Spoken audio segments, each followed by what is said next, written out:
Yarım gitti derya bilen aylanıp, koy ver molam yarım bilen gideyim. Vakil sürgün bir tanığa caylanıp, koy ver molam yarım bilen gideyim. Yarım gitti can rüştü süzüldü, bağrım kebap bunu ve çeşidünlü.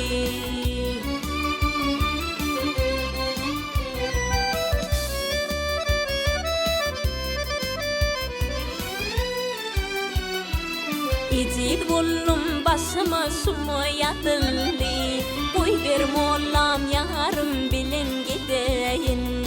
Koy ver ahun yarım bilen gideyin.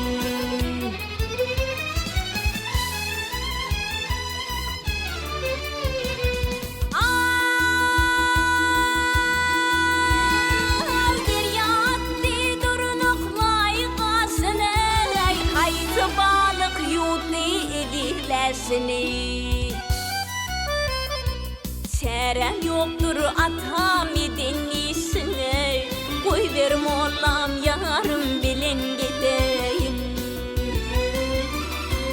Çarem yoktur atam idin işine, koy ver molam yarım bilen gideyim. Koy ver ahun yarım bilen gideyim.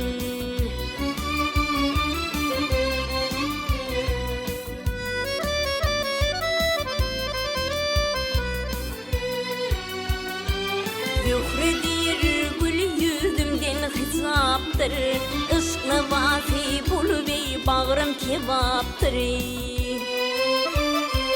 Bu ayrılık ölümüme sebeptir, koy ver molam yarım bilen gideyim.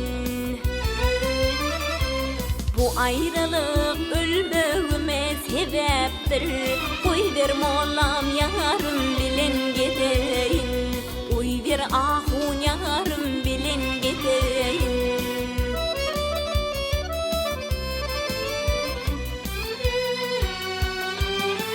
Sürgünsiz bir sanığa caylanıp, koy ver molam yarım bilen gideyim. Koy ver ahun yarım bilen gideyim.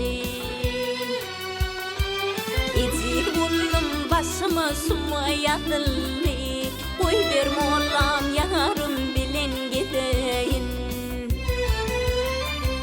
Çarem yoktur atam idin işine, koy ver molam yarım